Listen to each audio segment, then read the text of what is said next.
Dimanche 19 décembre 2021, bonjour à tous et merci de regarder RTI 1. Il est 6h30 et c'est l'heure de vous informer. L'hôtel président de Yamoussoukro accueillait samedi soir la 23e nuit des Ébonies. Le prix Super Ébony du meilleur journaliste de l'année a été décerné à Bossou Kwasi de la radio Agamé FM. Il est également l'Ébony Radio de l'année. 4 prix reviennent à la RTI. Il s'agit du prix Diego Bailly de la meilleure enquête enlevé par Ami Sissoko, le prix de la meilleure production en économie des énergies raflé par Jean-Luc Bangbo. Le prix de la meilleure présentation du journal télévisé revient à Fatou Fofana Kamara. Et enfin, le prix du meilleur journaliste télé a été décerné à Bintou Pekele de la rédaction de RTI 2. Et puis, quelques instants plus tôt, les festivités avaient démarré samedi matin avec un cross populaire dans la ville de Yamoussoukro. La finale du tournoi de l'Union nationale des journalistes de Côte d'Ivoire. 4 panels et un showtime ont aussi animé cette première journée du week-end des Ébonies 2021. On en parle avec Jean-Marc Djadji.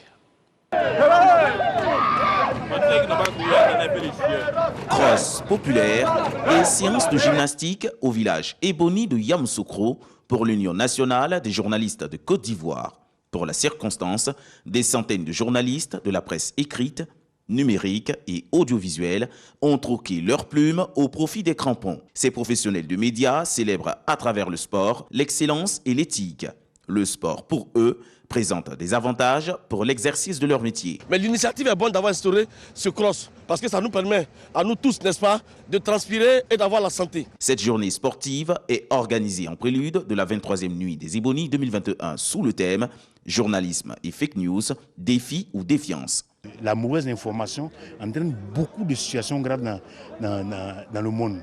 Donc aujourd'hui, si l'UNGCI, qui est la fêtière des journalistes de Côte d'Ivoire, prend, comme on appelle, son bâton de pèlerin pour prôner l'excellence, je crois que c'est une bonne chose. Le week-end des Ébonies, c'est une forme de récréation dans le sens noble du terme.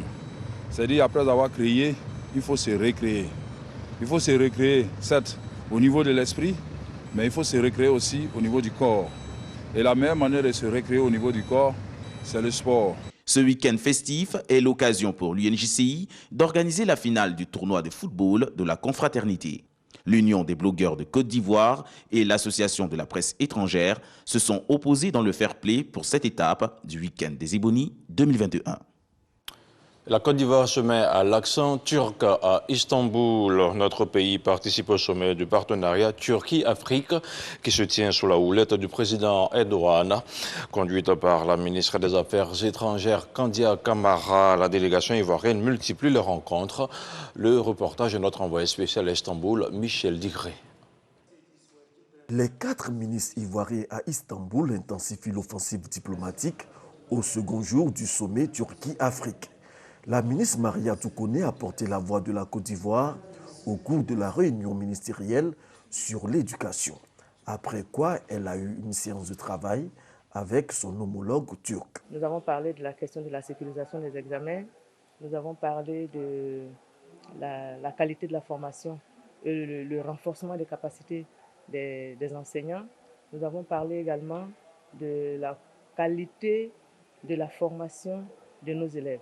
Avec le ministre, nous avons convenu de continuer ces échanges, de faire en sorte que nos collaborateurs puissent se parler pour construire un partenariat gagnant-gagnant. Dans la salle d'à côté, c'est le ministre Pierre Demba qui a partagé l'expérience de la Côte d'Ivoire sur la riposte sanitaire contre la Covid-19. Je pense que la Côte d'Ivoire a su tirer son épingle du jeu. Nous voyons que à travers ce que nous avons fait, nous avons donc les meilleurs taux de vaccination dans la plupart des pays qui sont partenaires de la Turquie qui sont arrivés. Les taux de létalité et de positivité sont également très faibles. Donc je pars assurer, vraiment investi de l'expérience d'un pays qui a su en si peu de temps développer son secteur de santé et qui est aujourd'hui un modèle donc, en Europe et dans la sous-région. Au cours de l'audience avec le ministre turc de l'Agriculture, comme à la réunion ministérielle, le ministre Kobenan Kwasi Adjoumani a livré les priorités de la Côte d'Ivoire. Nous avons parlé des potentialités agricoles de notre pays qui aujourd'hui ont besoin d'être fructifiés. Et donc la Turquie s'engage à nous accompagner dans le domaine de la transformation de nos produits. Et le ministre également nous a donné l'information que des équipes viendraient en Côte d'Ivoire pour voir notre niveau de mécanisation de notre agriculture, parce qu'en la matière, la Turquie est très en avance. Le dernier tableau de cette offensive diplomatique s'est joué dans la salle des plénières où les ministres des Affaires étrangères des pays présents à ce sommet ont planché sur plusieurs thématiques. Ces points concernent la paix, la sécurité, la justice, le développement axé sur l'homme, la santé, l'éducation, la formation de qualité, l'emploi des jeunes et des femmes, l'environnement. La ministre Kandia Camara donne la position des pays africains sur ces sujets. Tous ici, nous nous sommes accordés pour dire que tous ces points sont des points prioritaires pour l'ensemble des États africains. Parce que nous sommes tous confrontés aux mêmes problèmes, nous avons tous les mêmes défis à relever et donc nous avons décidé, nous pays africains, de coordonner justement ces points de vue et d'en discuter avec notre partenaire qu'est la Turquie. En marge de ces travaux, Kandia Camara a multiplié les échanges avec ses homologues et a accordé des interviews à la presse internationale pour vendre les potentialités économiques de la Côte d'Ivoire. Retour aux affaires locales. Yamoussoukro a abrité récemment la deuxième session de l'année 2021 du Conseil de médiation. Un conseil piloté par le médiateur de la République et selon Adama Toungara, les communautés ivoiriennes ont décidé de donner libre cours à la paix et au vivre ensemble. Les précisions de Kader Sogodogo.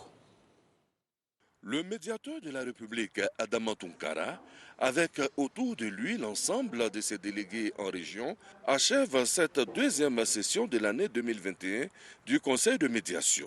Cette rencontre aura permis de faire le point sur la situation sécuritaire et sociale entre les populations vivant sur le territoire national. Le pays semble avoir renoué avec sa tradition de paix. Nous sommes très heureux d'aboutir à des résultats très satisfaisants et de constater que la cohésion sociale dans notre pays est de mise, que la paix est revenue dans toutes les régions et que nous avons des solutions pour nous préparer pour encore approfondir la paix en Côte d'Ivoire en travaillant efficacement avec les délégations qui nous représentent à l'intérieur du pays. Le médiateur de la République, Adama Toungara, entend poursuivre ses efforts pour maintenir le climat social paisible. C'est clair, le dialogue politique qui vient de reprendre sera un atout majeur pour cette soif de paix. Général Akissi Kwame, itinéraire d'une femme moderne. C'était le thème de la 3e édition de la Journée nationale d'hommage aux doyens de Côte d'Ivoire. Les qualités professionnelles de la première femme générale de l'armée de Côte d'Ivoire ont été vantées. Le récit d'Herman Guibé. Une conférence publique pour passer en revue et honorer le parcours exceptionnel de la première femme à atteindre le grade de général de brigade dans l'armée ivoirienne. Akissi Kwame, parachutiste, médecin gynécologue, obstétricienne, servante de Dieu et présidente de la fondation Akissi Kwame. Aujourd'hui à la retraite, le général de brigade Akissi Kwame est célébré pour toutes ses qualités professionnelles, humaines et sociales par la Commission nationale d'hommage aux doyens, la CNHD, présidée par Célestin Coco. À travers la thématique Général Akissi Kwame, itinéraire d'une femme moderne, le conférencier, le docteur Jofolo Doumbia, mettra en lumière les valeurs qu'incarne cette personnalité féminine. Le choix se fait au niveau de la commission scientifique, qui est une commission scientifique destinée à valoriser, si vous me permettez, des valeurs. Alors la commission nationale d'hommage aux doyens a décidé, nous allons rendre hommage aux hommes valeureux et aux femmes valeureuses qui vivent encore. C'est ce que nous appelons l'hommage costume. et l'orage ne sera plus pour nous posthume, c'est-à-dire après sa mort. Il faudrait que cette personne ait marqué son existence par des actes qui permettent d'évaluer l'homme dans sa dimension transcendantale. Nous avons pris la générale Akissi à cause de la thématique du genre aussi. Nous avons honoré 2 hommes, c'est-à-dire le professeur Sarasoro et ensuite le ministre Lambert Amotano. Donc il était tout à fait normal que nous pensions aux femmes.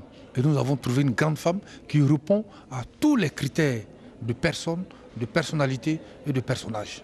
Présents à cette conférence publique, des femmes issues des différents corps de l'armée ivoirienne, des ex-collaborateurs du général de brigade Akissi Kwame, des représentants du Sénat, des ONG de promotion des femmes, des représentants de plusieurs ministères. Le général Akissi Kwame, par son exemple, par son parcours exceptionnel, montre qu'en Côte d'Ivoire, les barrières au niveau de l'acceptation des compétences féminines, ces barrières-là s'effacent au fur et à mesure.